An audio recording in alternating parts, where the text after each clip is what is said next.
You ask Tiger to solve. This deals with linear equations with one unknown. The final result is x equals -18. Let's solve it step by step. Group all constants on the right side of the equation. Subtract 144 from both sides. Group like terms. Simplify the arithmetic.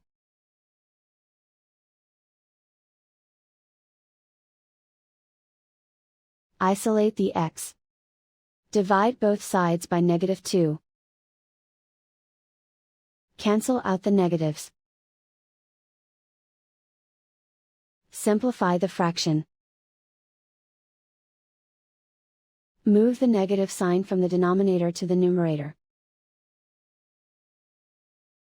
Find the greatest common factor of the numerator and denominator. Factor out and cancel the greatest common factor.